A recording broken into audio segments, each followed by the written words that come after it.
Thank you for joining Analytics Today, a podcast series that focuses on big data and analytics and the latest trends in digital world. I'm your co-host, Jeremy Roberts, and with me always is Samir Khan. Hey, Samir, what's up? Hey Jeremy, how's it going? It's summertime now. Summertime, but summertime's almost over. I'm happy and excited and sad about it. It's one of those things to where I feel like things should slow down and I should have more time to myself, but it never happens that way. Or I pick up a new hobby or something, but excited to see where things are going. Excited to see the Yeah, even the that's very exciting. workforce. How was your trip? My How was your trip to Hawaii? Maui, yeah, it was fantastic. I mean, Maui. okay, so I have this philosophy that for everybody, if you're going to work your ass off and you're going to work as hard as possible, you got to have some downtime for health. You got to make sure you unplug, step away, and do the right thing. Because if not, the sanity will not be there. You will burn out. That candle will only burn for so long. So it's one of those things to where you got to Right. find time to get away. So you good? That's good. Yeah, yes. Yeah. Likewise, you had a couple of weeks time off and just spend time with kids, and now we're starting to figure out like the school part, right? Everyone Oh, is yeah. expected to go back to school. That'll be very interesting. Oh, yeah. Well, speaking of getting back into COVID and things, everything. Yeah. yeah, and speaking of getting back into things, one of the things that's great today is we have another guest, and we've been really excited to get some really great guests on the podcast and stuff. And so we would like to introduce today Mr. Mike Fong. Hey, Mike, how you doing? Hey Jeremy, hey Samir, not bad at all. How are you? Fantastic. So obviously your Very accent's good. a little bit different. Where are you hailing out from today? So today I'm actually in Watford, which is a town just north of London, UK. But I'm actually from Manchester, if anyone's wondering about the slightly strange accent. Yeah. And I probably wouldn't be able to spell Watford or one of those things. It's one of those me coming from Texas, it's one of those you don't really know how to properly pronounce the different cities in the UK, but it's pretty cool stuff. So very It's the happy. it's the counties that will confuse the heck out of you. Right. So it's like going up to the Boston area and trying to pronounce Worcester or Worcestershire, one of Yeah, those things. exactly.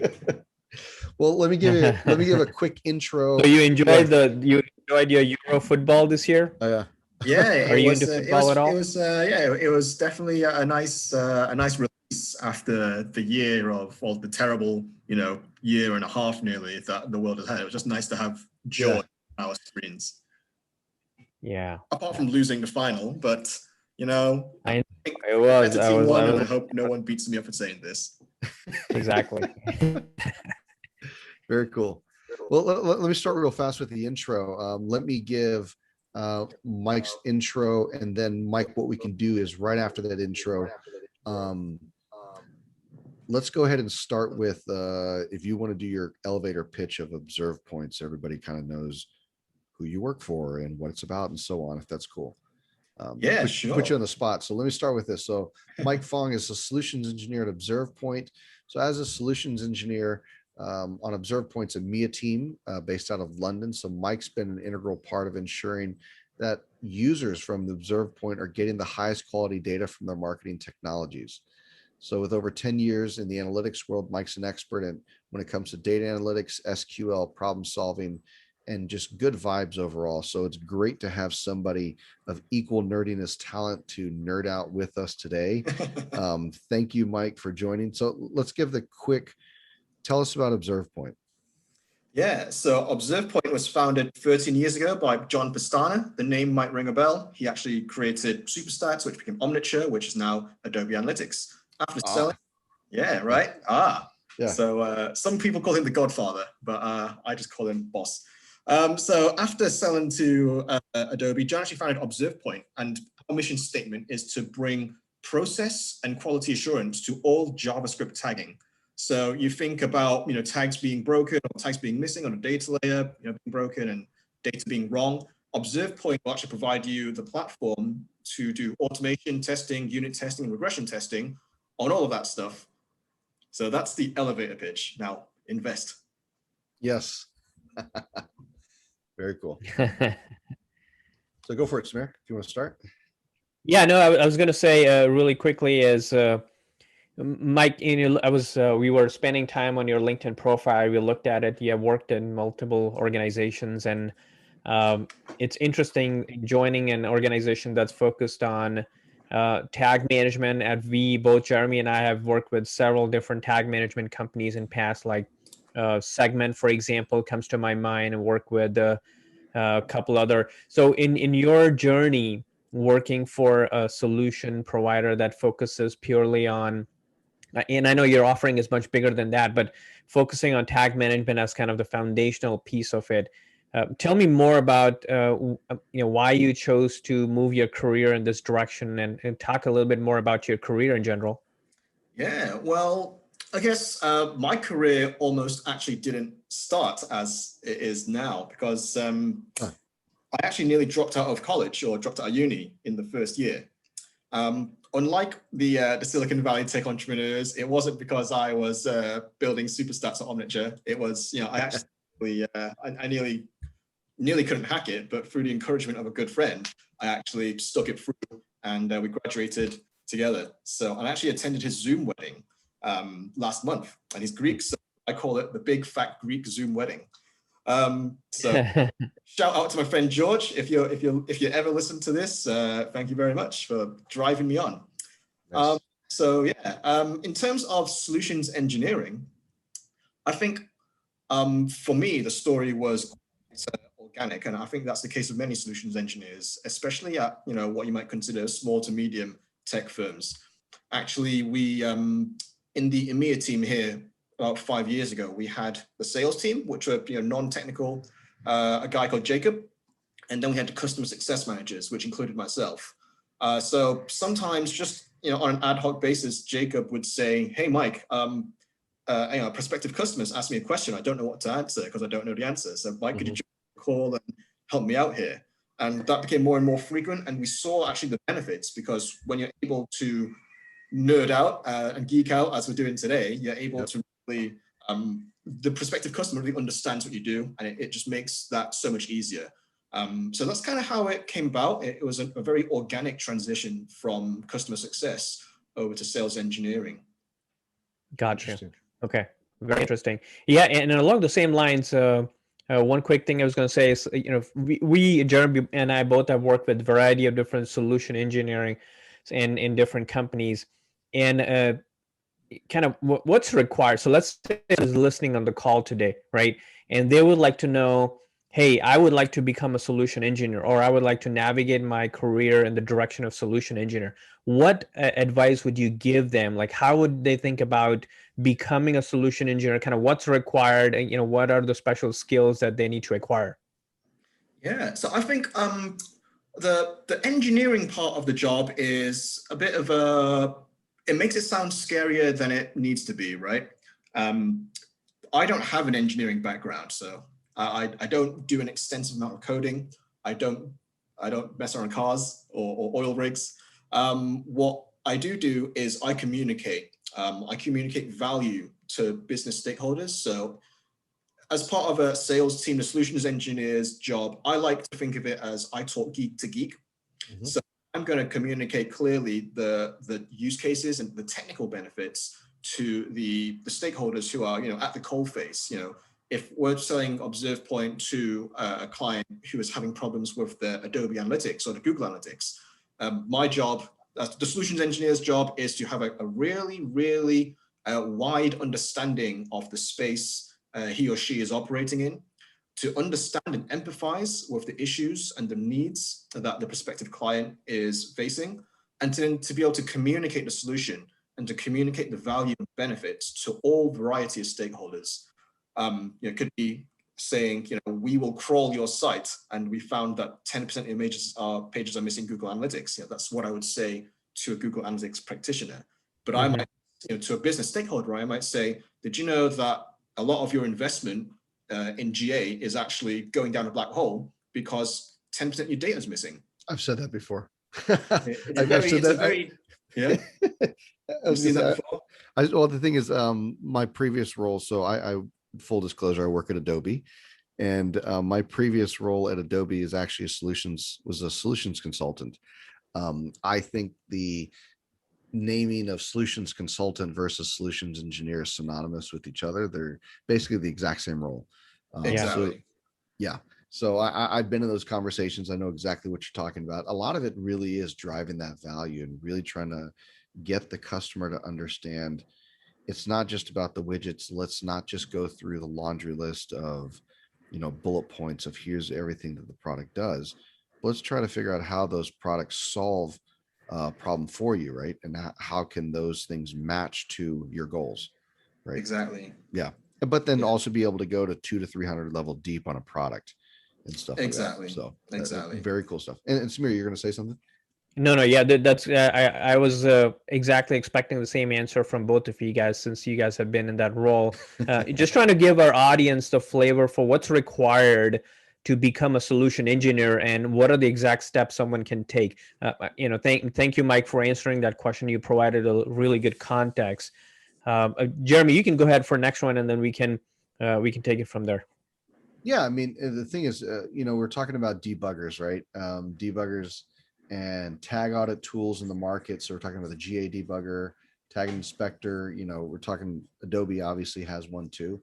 So Yep. when we're talking about ObservePoint.com, how is that different? Yeah. How can you describe it? And the thing is, let's do the basic understanding. If you want to get a little more complicated on the secondary answer, let's do that Right. too. Yeah. Sure. All right. So ObservePoint, as a company, we provide a few solutions. Our free debugger is a Chrome extension, and that's kind of what you would line up against the GA debugger and the Adobe debugger. The specific thing about the GA debugger is that it only debugs your GA tags. Really? That was Right? sarcasm. That was sarcasm. Right. Yeah. And equally with Adobe, like the same. It goes Yep. into great detail with your Adobe tags, right? Yes. ObservePoint, our goal is to be agnostic across the market. So actually, our debugger will help all of our, clients and potential clients actually debug all their tags. So we actually have over, 1,000 tags of the most common tags in our library, and you can download our tag debugger for free, and you can just see what's on the page. You can see all the variables and key value pairs inside. So that I'd say that's the key difference. It's that breadth of the. So let's make sure that our audience understands, because we have some audience members who'll say, "What are you talking about, guys? Debugger? I mean, what is debugging? Is it really bugs? Is it are we talking about some virus or something? So let's make sure we explain. If you give us your definition there, what does debugging actually do? What is debugging? My definition. I haven't thought of this one. So when you're working as a digital analyst, using Google or Adobe or some other platform, and you just want to manually check that your page is sending the right data. Yep. You open up a debugger, and that debugger would visualize for you exactly what data and what third-party packages are sent. Now, in the case of GA and Adobe, it focuses on those proprietary, whereas ObservePoint is, as I said, agnostic. Yeah, and I think that's exactly it. So think of it as like a scan tool also, right? Something you can go in and scan to see what's working and what's not working. And that also might be another way to simplify, because like I said, at the end of the day, what we want to make sure is that we are not feeding into the frenzy of acronym and random words that nobody knows except us, because in the marketing and data world, we love making shit up. We love making up words that nobody else understands except us.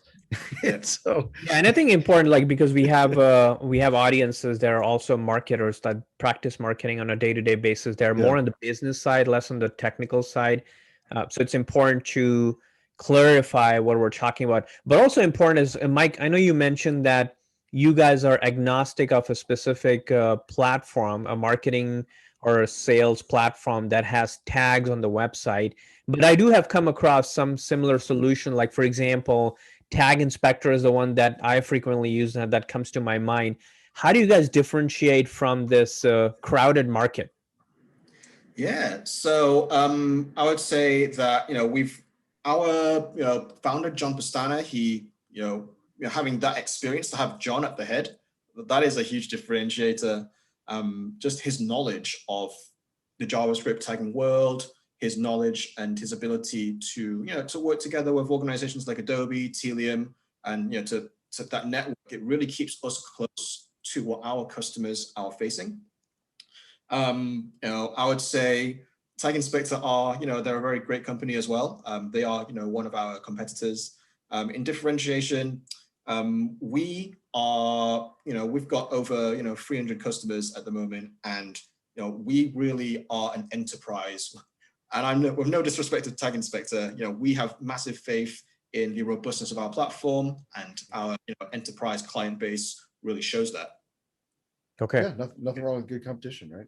Yeah, absolutely. Exactly. More competition, more it pushes us to opportunity, be right? better. I always say that if there is more competition, people say, oh, there's competition. For me, the fact that the competition exists is the fact that there is an opportunity in the market for more players to be there, right? Because one person cannot serve everyone. So competition. Exactly. And actually I'd say for the first 7 or so years of ObservePoint's existence, there actually wasn't competition because, John was the first to market. Mm-hmm. And so to actually see the demand growing, to actually see competition, arising more recently in these younger companies, it really gives us confidence that we are the leader in a space that's growing. And that is a great feeling. Yeah, and that's what happening. I recently read the book Blue Ocean Strategy, right? It kind of talks about the space which is not been exploited, and you just explore. You're still in the digital analytics, digital data management industry, but you're kind of creating your own blue ocean. It sounded like that's what John did, and then now we're getting more and more people into the space, but then you continue to find your blue ocean. So that's great. My next question is here. Like, I want to talk about. I was spending time on the ObservePoint website, and you guys kind of talk about having a strong tagging strategy and the plan. And what do you, in your mind, like, what are the key components of a robust analytics tagging plan? Like, what is usually, like, when you talk to your customers and you look at their plans and their strategy, what do you typically find that's missing? Yeah. When you say tagging plan, I think of two things, really. I think of one is actually the document, the tagging plan, kind of, combined with its appendix, the SDR, for example. Then the other use of the word plan is literally, what is your plan of action, right? And I think, most cases, those two uses of the word or two uses of the phrase, they are very closely interlinked.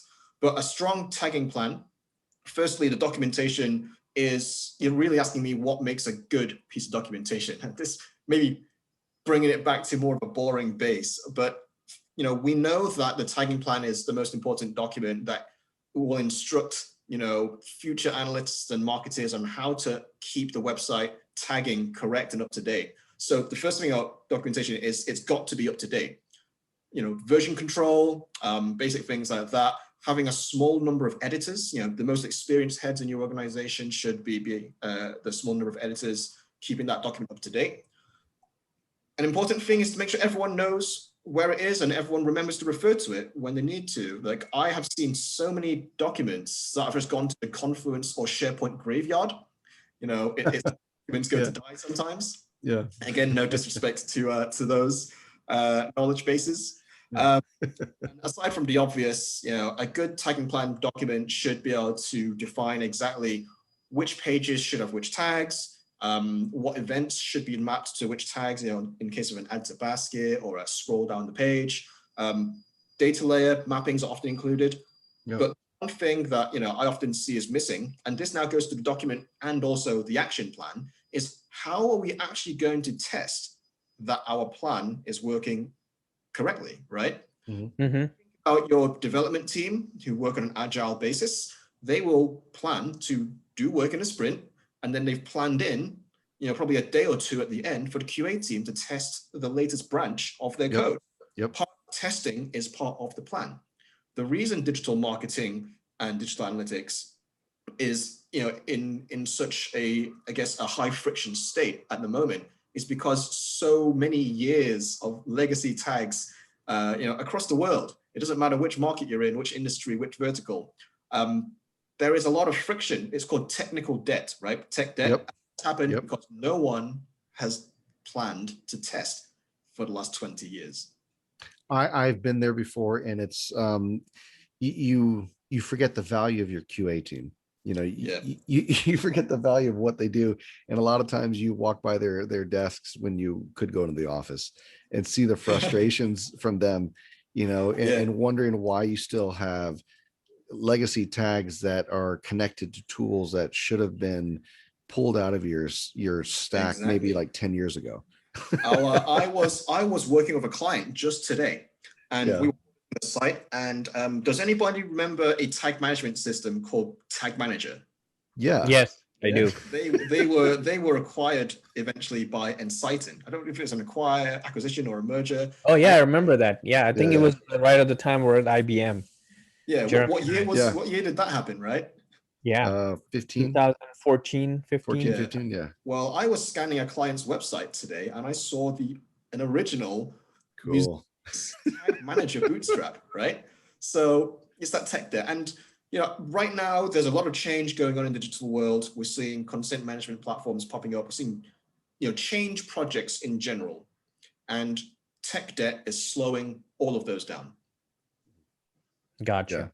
Yeah, because I was going to ask you, like, what happens if you don't have a stacking plan? So you kind of answered the question is, if you don't have a plan, then you're going to end up being a site with a large number of tags, and some of the tags have already deprecated, and you still have that on the site, and it's costing you many things. Like, you know, one side is reducing the load time on your site because you have old tags, and that's probably the server calls are missing. The other side, you also are collecting all this data and sending the data to the third party, and so there's a privacy issue there because you may be sending some PII or important data that you should not be sending to people that you're not working with anymore. Absolutely. We many sites like Audit have Google Plus on them still. Really nice. Yahoo Analytics is one we see a lot. What is the oldest? Here's a funny one. What is the oldest version of IE? Some IE connector that you've seen? So we scan websites, so we don't actually connect to different browser versions. Okay. Right? Okay. Yeah. I was just gonna say, I think the oldest one I've seen, I think it was like IE. I don't know, it was like IE5 or IE7. Can I rephrase my answer? Yeah, go for it. You know, right? Like Internet Explorer 5, Internet Explorer 7. IE? Yeah, I know. It's like, just for the people listening, we're talking about Internet Explorer, something really old that's no longer even supported. I wonder if there's anyone listening who actually doesn't know what Internet Explorer is, right? Yeah, I'm pretty sure there are folks in the audience who are not familiar with it because it's no longer is a popular browser. It's for the old school. It's like for the old people. I mean, you're still young, Mike. We're old. I was going to talk about Netscape. They should play your podcast in schools, and they definitely won't know what IE is, right? You start talking about Netscape, right? But you never know. Oh yeah, it's funny. Like the Excite browser, and there was something else. It's old days, right? Alta Vista. Yeah, I remember Alta Vista. Oh wow, I haven't heard that name in a while. Yeah. Yeah. GeoCities. Yeah. I know. Yes. So carrying on the conversation, and one of the things that I noticed that you guys talk a lot about your MarTech, kind of migrating your MarTech and 4 phases associated with that. And in that white paper, you specifically mention testing the critical customer journey. Now, my question is, customer journey, as we know, it's very important, right? And whenever we work with clients or we're working with the existing companies and new companies, it's all about how do I create that right customer journey? How do I move customers from one point to the point B, and the next best action is for the customer journey? How does ObservePoint help with testing and comparison of these journeys? Yeah, so when we talk about customer journeys and talk about key customer journeys, we're talking about really the most key one is the ultimate goal of your website. Is it driving revenue, or is it driving a lead generation or signups to a newsletter? And working with our customers, we expect our customers to have already defined those key user journeys. Most of the enterprises we work with, they will already have defined those. When it comes to testing them, the whole point of your analytics setups is to track those key user journeys. So ObservePoint helps here by actually checking the quality of your tracking on those key user journeys. And the way we do that is actually ObservePoint allows you to set up automation testing scripts using, well, we've got another Google Chrome extension, which is kind of a WYSIWYG. What you see is what you get visual web journey recorder. We've also got the power user way, which is what I use most of the time, and that's pure JavaScript. So you can just write JavaScript to instruct the browser to do stuff. So typically for an e-commerce client, it might be, land on the homepage, enter a search term, click on the first search result, add to basket, continue to checkout. We can instruct ObservePoint to do all that.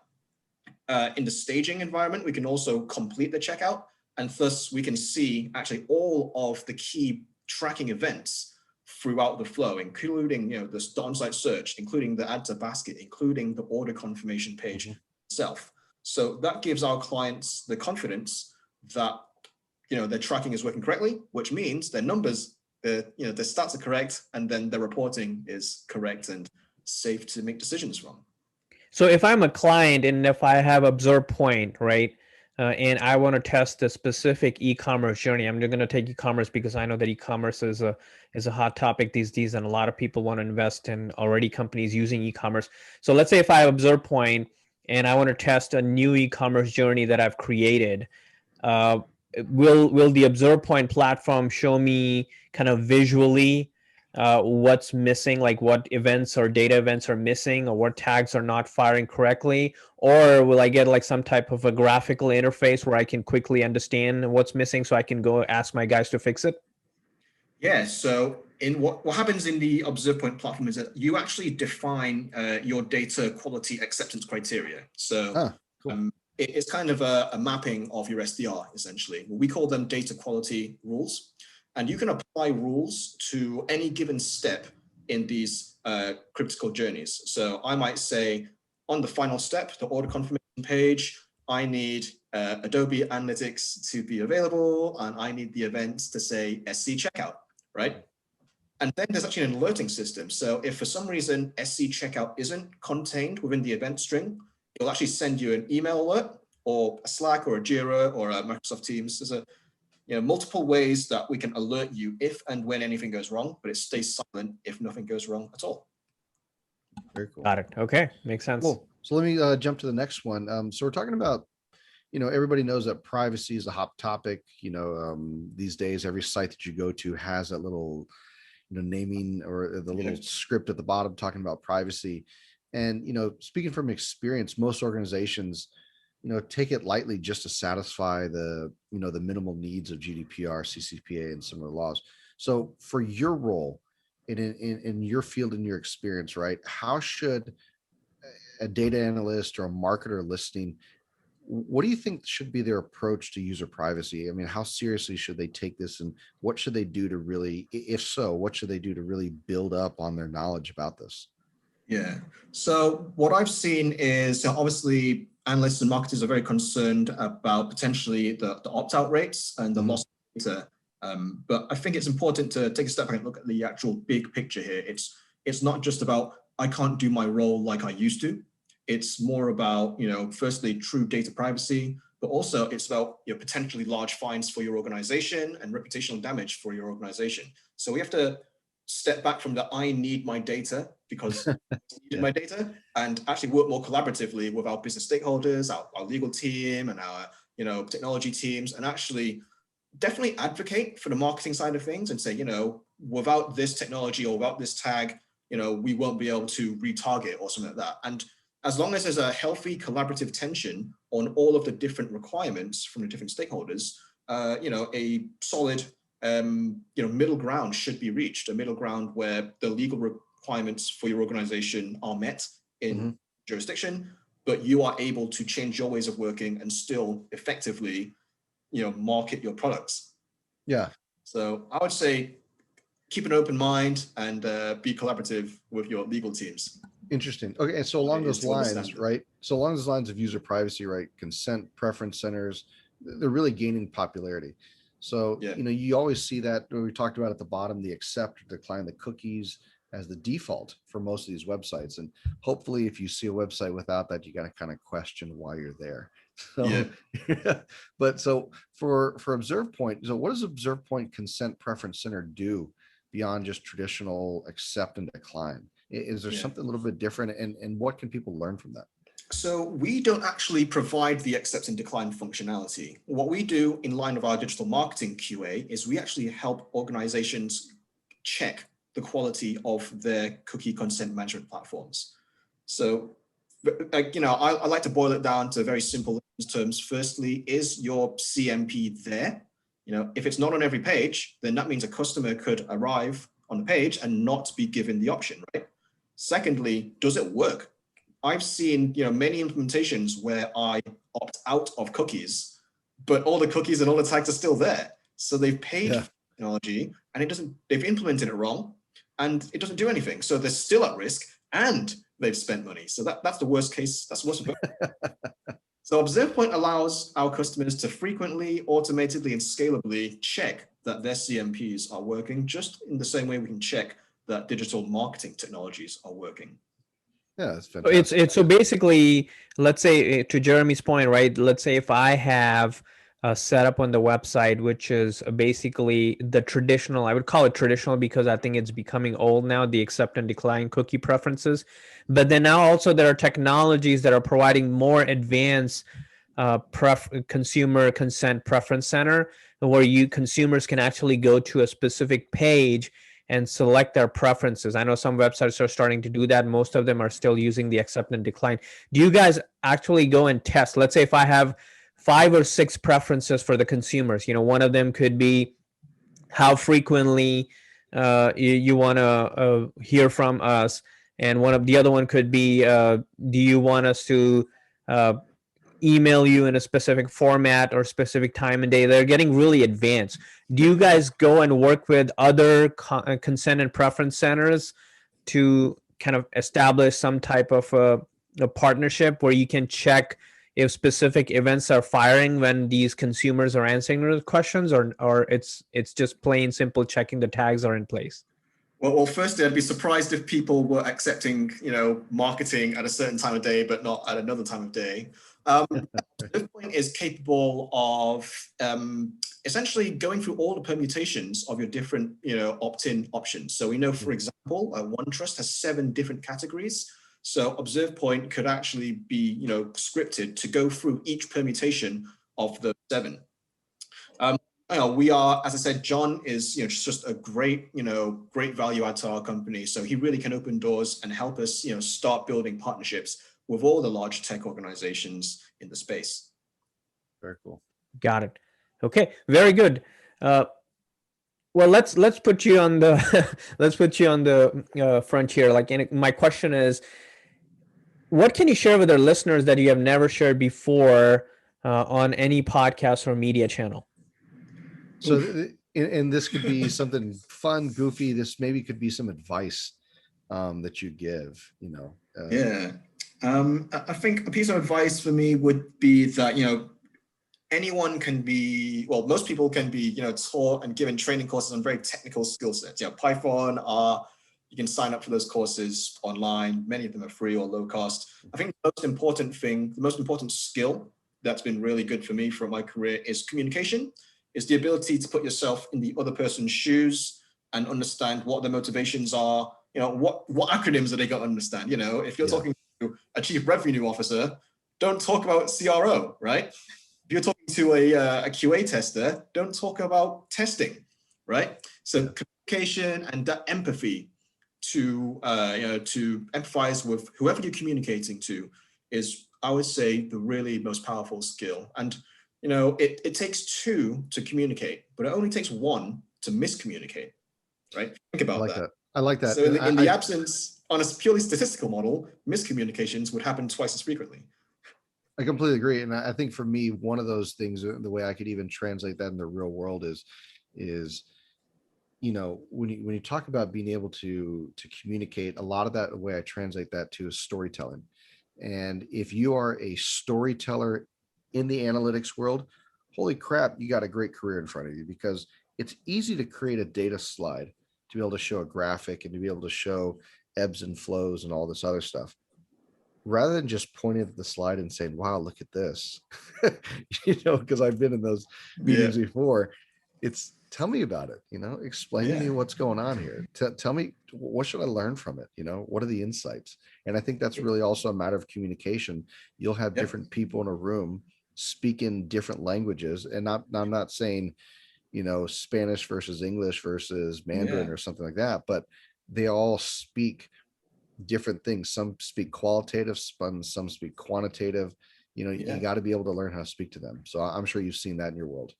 I have a great story. So earlier in my career, I was a digital analyst at a grocery store, online groceries in the UK. Nice. And I was presenting to a meeting which contained managers from various different teams, including online, but also operations. And so about half an hour into my presentation, I had been talking about traffic, right? And I was talking, of course, about web traffic. But about half an hour into my presentation, a lady, bless her soul, from operations,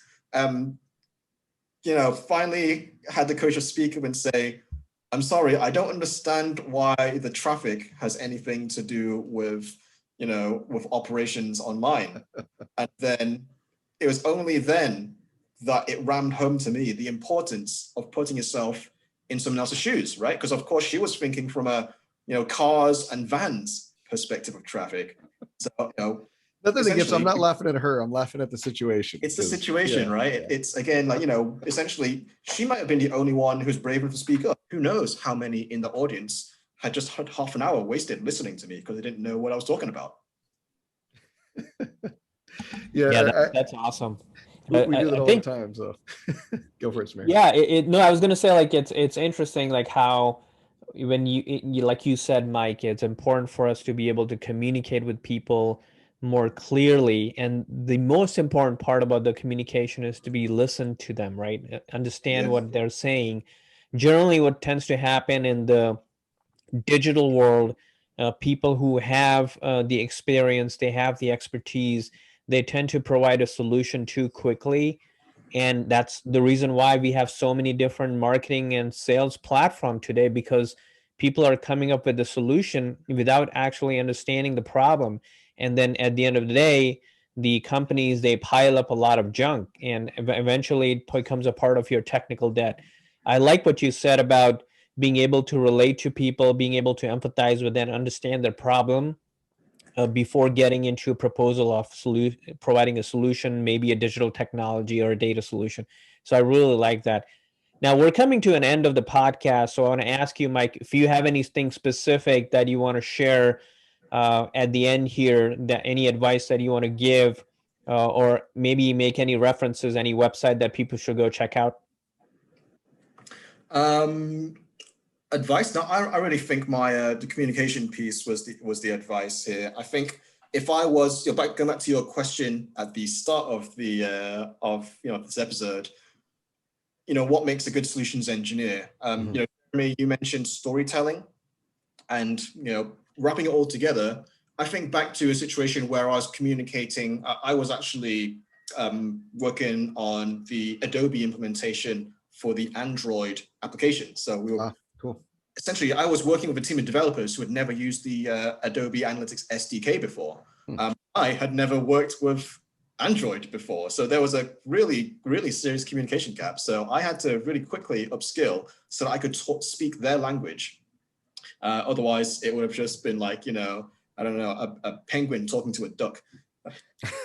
No, I think that's a big thing. It's being able to break down something that's very complex into something that's digestible and easy to understand and translate. Exactly. That's been the hardest part for my career. So I would say for solutions engineering, it's the skill of storytelling and communication, but to have the breadth of knowledge to be able to just about understand what someone else is saying, but not be able to do their job and replace them. I like that. Yeah, it's the same here. Yeah, you got to be able to speak different languages without really being fluent. You just got to be able to kind of understand everybody in the room. Yeah, exactly. I like that. Very cool stuff. Well, this has been absolutely fantastic. This has been fun. It's always great to have somebody like you on the podcast to really share your experience and your knowledge, and especially your journey, with us, because, everybody out there is looking for what is their career move, where do they want to go, and I will throw down for saying a solutions engineer / solutions consultant is a great career, great job. It's a great path to go down. It's fun, it's something new. It's like if you're into Legos and puzzle pieces and trying to figure out how things work and put it all together, it could be up your alley. Yeah. Fantastic. So Samir, anything else to add before we close out? No, this is great. I agree with Jeremy. It's been fantastic, Mike, and we would like to hopefully bring you some time again in near future. I think our absolutely. audience. I'd love to. Right. Yeah, we're fun like that, Very cool. Well, thanks again, guys, and thank you for audience. And please, we've had recently a big surge of people reaching out to us to join our podcast, join the episode, and also be able to recommend people to join. And this has been absolutely fantastic. So we've got a great lineup coming up already. So thank you again. You can always find us on analyticstodaypodcast.com. If anything, thank you, Mike. Samir, it's always been fantastic. And we'll see you guys in the air. Thank you very much, both. Thanks, guys. Yeah.